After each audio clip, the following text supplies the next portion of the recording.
নমস্কার। আমাদের channel crop রেমেডিতে আপনাদের প্রত্যেককে স্বাগত জানাই। যেসব কৃষক বন্ধু এই কুমড়ো জাতীয় ফসলের চাষ করেছেন, শসা, ঝিঙে, উচ্ছে, কুমড়ো, লাউ, তুরুল, চিংচিঙে বা চিচিঙ্গা, ধুদুল, কাঁকরোল সহ এইসব সবজি চাষ করেছেন, সেই সংক্রান্ত আজ আমরা আপনাদের সামনে এই কুমড়ো জাতীয় সমস্ত ফসলের সবচেয়ে বড় সমস্যা, যেখানে আমাদের কৃষক বন্ধুরা একেবারে জেরবার হয়ে যান, ফলের মাছি আক্রমণের সমস্যা। ফলের মাছি, এই ফলের মাছি আক্রমণের ফলে ফল কিভাবে নষ্ট হয়ে যায়, ভিতরে মাছিটা ফুটো করে দেওয়ার পরে ভেতরে একেবারে পোকাগুলোর ডিম পেড়ে এবং সেখানে লার্ভা উৎপন্ন হয়, ফলটি নষ্ট হয়ে পচে যায়। এই আক্রমণ প্রতিহত করতে গিয়ে, ফলের মাছিকে ঠেকাতে গিয়ে কৃষক বন্ধুরা একেবারে জেরবার হয়ে যান। কোনো কেমিক্যালের সেভাবে কাজও দেয় না, কোনো রাসায়নিক ওষুধের সেভাবে কাজ দেয় না। তাহলে এটার কিভাবে নিয়ন্ত্রণ করবেন সেই নিয়ে আজকের আমাদের এই আলোচনা। তার আগে আপনাদেরকে দেখাবো বিভিন্ন ফসলে কিভাবে এই ফলের মাছি আক্রমণ করে, তাকে দেখুন এবং ফলের মাছিটা কেমন দেখতে সেটাকে চিনুন। আপনারা দেখুন।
আপনারা দেখলেন ফলের মাছি কিভাবে শসা, কুমড়ো, উচ্ছে, ঝিঙে, চিচিঙ্গা, তুরুল এসবে আক্রমণ করেছে। মাথায় রাখবেন, এই ফলের মাছের আক্রমণ সবচেয়ে বেশি হয় কিন্তু এই বর্ষাকালে।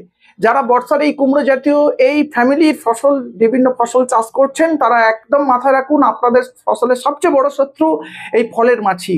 এই ফলের মাছির আক্রমণ প্রথম থেকেই প্রতিহত করতে হবে, নালে কিন্তু আপনাদের প্রচুর ফসল নষ্ট হবে এই ফলের মাছির আক্রমণে। একটা কথা আপনাদেরকে বিনীতভাবে জানাই, যে এখনো পর্যন্ত ফলের মাছির কোনো নিরাময়ের রাসায়নিক ওষুধ সেইভাবে কৃষি বিজ্ঞানীরা আবিষ্কার করতে পারেনি। দেখুন, প্রকৃতি যখন এই ফলের মাছির সৃষ্টি করেছে, আপনার ফসলের শত্রুপোকা হিসেবে প্রকৃতি এর উপায় নির্ধারণ করে দিয়েছে, আপনাকে প্রথম থেকে সেটা ফলো করতে হবে।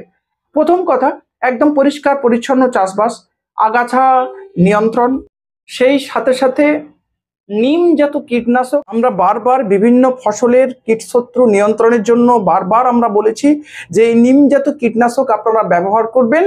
এর ফলে কি হবে, আপনাদের এরা রিপিলেন্ট হিসাবে কাজ করবে, বিতাড়ক হিসাবে কাজ করবে। আপনাদের শত্রু পোকার আক্রমণ, বিভিন্ন ফলের মাছি বলুন, সাদা মাছি বলুন, বিভিন্ন লেদা বলুন, সেগুলোর আক্রমণ কম হবে। তাই এক্ষেত্রেও আপনাদের অ্যাজাডিরেক্টিন 10,000 ppm বা নিম তেল বাজারে, এই নিম তেলের ব্যবহারটা আপনারা করতে পারেন, এই আক্রমণ অনেকটাই কম হবে। একটি জিনিস আপনারা গাছে স্প্রে করতে পারেন ফল আসার পরে, কায়োলিন ক্লে পাউডার।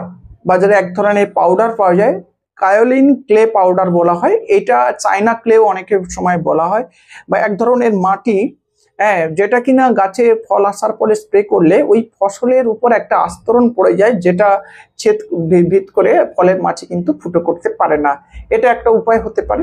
এছাড়া আমরা সবসময় আপনাদেরকে কয়েকটি ফাঁদের কথা বলে থাকি, এক্ষেত্রেও বলবো। প্রথমত, অবশ্যই ভাবে হলুদ আঠালো ফাঁদ বা ইয়েলো স্টিকি স্ট্র্যাপ বিঘা প্রতি 10 থেকে 15টি এটা ব্যবহার করুন। গাছের নির্দিষ্ট উচ্চতা অনুযায়ী এটাকে বাঁধবেন, গাছের উচ্চতা বাড়ার সাথে সাথে এটাকে বাড়িয়ে দেবেন। আর যারা মাচাতে চাষ করছেন বা আলে চাষ করছেন, সেই মাচাতে নির্দিষ্ট উচ্চতায় এই ফাঁদগুলো লাগাবেন। এছাড়া আপনারা ফেরোমন ফাঁদ, এক্ষেত্রে অবশ্যই ভাবে ফলের মাছির লিওর যুক্ত, মাথা রাখবেন, ফেরোমন ফাঁদ বিভিন্ন ফসলের হয়, ফলের মাছির লিওর যুক্ত ফ্রুট ফ্লাই লিওরের যে ফেরোমন ফাঁদ পাওয়া যায় সেই ফাঁদগুলি আপনারা বিঘা প্রতি 4-5টি ব্যবহার করতে পারেন। আগেই বলেছি এর রাসায়নিক ঔষধ সেভাবে আবিষ্কৃত হয়নি, 2-1টি রয়েছে, সেটা মোটামুটি কাজ করে, খুব একটা ভালো কাজ করে না। কিন্তু সবচেয়ে ভালো হয় যদি আপনারা বাড়িতে টোপ তৈরি করেন, খুব ভালো কাজ দেয় ফলের মাছির টোপ তৈরি করে। আপনাদেরকে আমরা আজকে খুব সহজে বাড়িতে টোপ তৈরি করতে পারেন সেই টোপের কথা বলবো, যেটা ফলের মাছি নিয়ন্ত্রণকে সাহায্য করবে।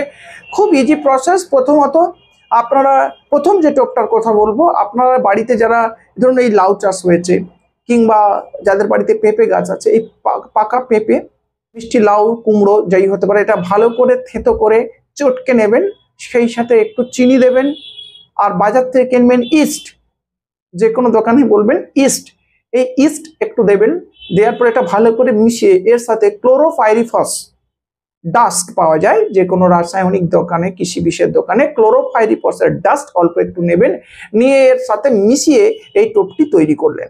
এই টোপটা ছোট ছোট করে বিভিন্ন কাপড়ের পুটলিতে করে অথবা কৌটোর মধ্যে দিয়ে আপনারা আপনাদের বাগানের নির্দিষ্ট উচ্চতায় একটা বেঁধে দিন বা টাঙিয়ে দিন, দেখবেন ফলের মাছিগুলো সরাসরি ওই টোপে পড়ছে এবং ওই টোপকে মারা যাচ্ছে। অতি সহজেই তৈরি করতে পারেন। এই যে বোতলগুলো বাড়িতে পাওয়া যায়, যেগুলো জলের বোতল বা ওই পাতলা যে জলের বোতলগুলো বিক্রি হয়, সেই খালি বোতল নেবেন। এই বোতলের মাঝ পজিশন থেকে উপরের দিকে বড় বড় করে বেশ কতগুলো ছিদ্র করে দেবেন।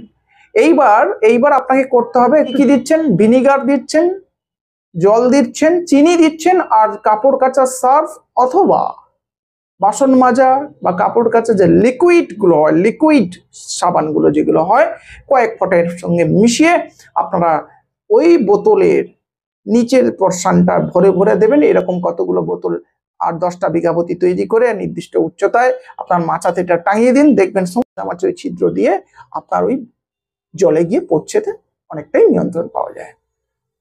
এবারে আসি, যখন কৃষি বিষ প্রয়োগ করবেন যাতে আপনার বাগানে, অবশ্যই বললাম প্রকৃতি যেমন শত্রু পোকা দিয়েছে, প্রকৃতি আপনাদের এর নিয়ন্ত্রণের উপায় দিয়ে দিয়েছে। বাগানে যত বেশি আপনার মাকড়সা, ভিমরুল, মৌমাছি, প্রজাপতি থেকে আরম্ভ করে বিভিন্ন ফড়িং, ঘাস ফড়িং, এই সমস্ত যত বন্ধু পোকা আপনার খেতে থাকবে, তত জানবেন আপনার শত্রু পোকার আক্রমণও কম হবে এবং আপনার পরাগ মিলনটা খুব ভালো হবে এবং প্রোডাকশনটাও খুব ভালো হবে, এটা মাথায় রাখবেন। আর সবশেষে একান্তইভাবে যদি রাসায়নিক ওষুধ দেওয়ার প্রয়োজন মনে হয়, তাহলে 2টি ওষুধের কথা বলবো, যে কোনো একটি আপনারা প্রয়োগ করে দেখতে পারেন, এতে কিছুটা কাজ হয়। প্রথমত সায়ান্ট্রানিলোপোল 10.26 ওডিজি, এটা আপনারা 2 মিলি প্রতি লিটার জলে গুলে স্প্রে করতে পারেন, অথবা আপনারা ফ্লুভেন্ডামাইড এবং ডেল্টামিথ্রিন গ্রুপের ওষুধ বাজারে নানা নামে পাওয়া যায়, এটা আপনারা 10 ml প্রতি 15 লিটার জলে গুলিয়ে স্প্রে করতে পারেন 15 দিন 20 দিন অন্তর একবার করে, তাহলে এই সাদা মাছি নিয়ন্ত্রণ অনেকটাই করা যায়। আর আমাদের এই পরামর্শ যদি আপনাদের ভালো লেগে থাকে, কাজে লেগে থাকে, তাহলে অবশ্যই আমাদের চ্যানেলটি আপনারা সাবস্ক্রাইব করুন। আর আপনাদের কিছু জানার থাকলে আমাদের কমেন্ট বক্সে আপনারা লিখতে পারেন।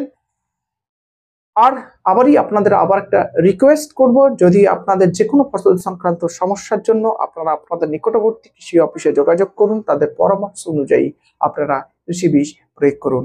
ভালো থাকবেন, সুস্থ থাকবেন, ধন্যবাদ।